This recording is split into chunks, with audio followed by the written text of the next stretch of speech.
So yun, nahugas din ng kamay kasi magsasaing tayo. So inulit ko na maghugas kasi hindi ko nahugasin mabuti yung kamay ko. So yung binabad ko na. So yun, kumuha na tayo ng bowl. Then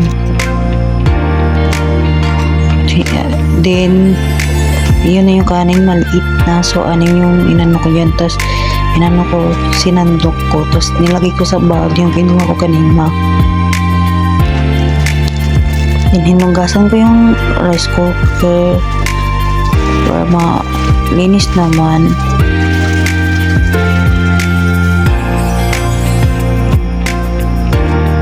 So yun, kinuha natin yung maliit na bigas.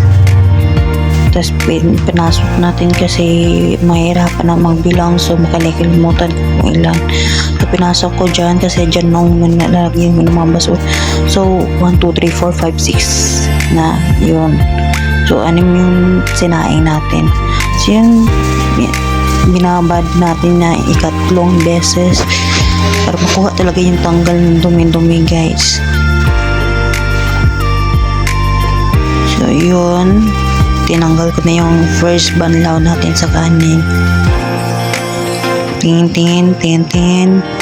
So dalawang banlaw ko na yan, tapos tinanggal ko, tapos tatlong banlaw naman.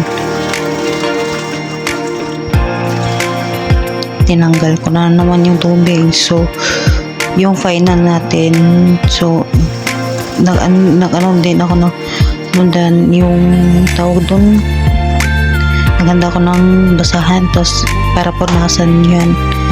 So yun na nga, pinunasan natin kasi kung hindi natin pinunasan, makakuryente tayo dyan or baka sasabog si bako palayo, joke yun la.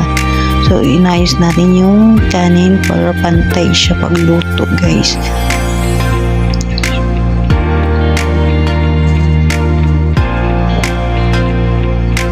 So ayun, pinantay natin. So pinaton natin ng tubig para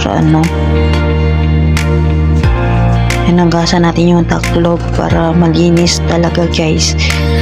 So yun, tapos tinakpan ko yung kanin para hindi siya madumihan o hindi malagyan ng alikabok. Ayun, tapos na yan. So ito na yung final. Thank you, guys. Salamat sa panonood.